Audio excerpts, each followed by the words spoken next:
So chapter 4, angles. Well, what is an angle?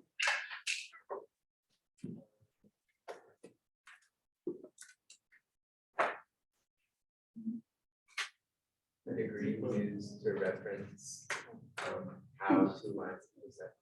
Okay, so an angle is sort of a degree that is used how, a point is relative to that point. Now, it is used in coordinate systems that is not a regular Cartesian plane. Does anyone have a relative who is a pilot? Scientist. Yes. Now, if you took a point, say, that projector over there, and if I stood right here, relative to me, that projector is at an angle. Do you agree? Now, what is that approximate angle? Can someone tell? Could it be 90? No. Could it be 45? Yeah. Possible. I'm thinking reference to this. That's at 30 degrees, approximately, right? So it is always with respect to a reference in space. So in 2 dimensions, we can either go with x, y, or you can represent a point using an angle. If I pick point x, y, give me a number between 0 and 10. 5. And another number between 0 and 10. 7. Good. I have the point 5.7. Traditionally, I would look at it as 5 steps this way, 7 steps that way. That doesn't look like 5.7, it's more like 5.5. Good. Now I would want to determine its angle. So relative to the origin, that's the angle, yes.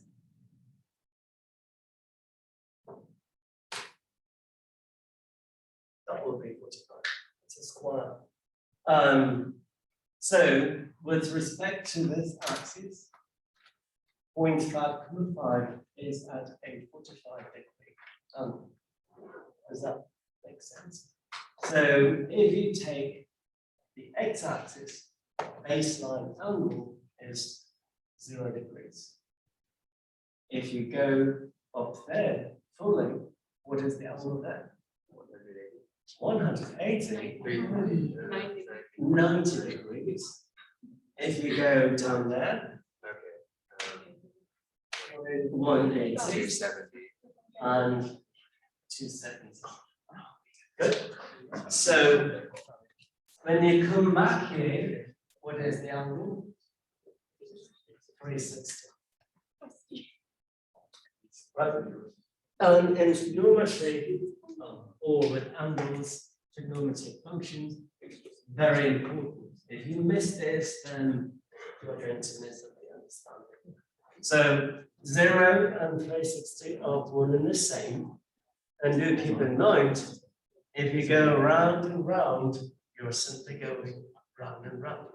Yes. So the first revolution would be 360, but between 360 and 720, it is the same path that you take.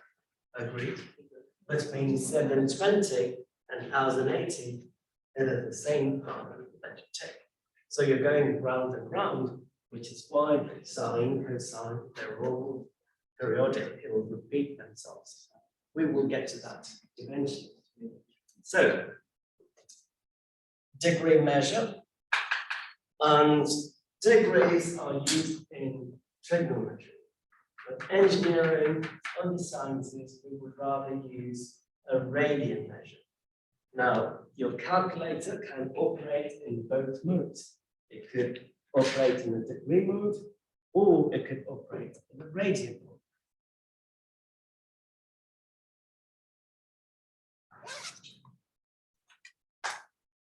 If you have something in degrees, you can convert it to radians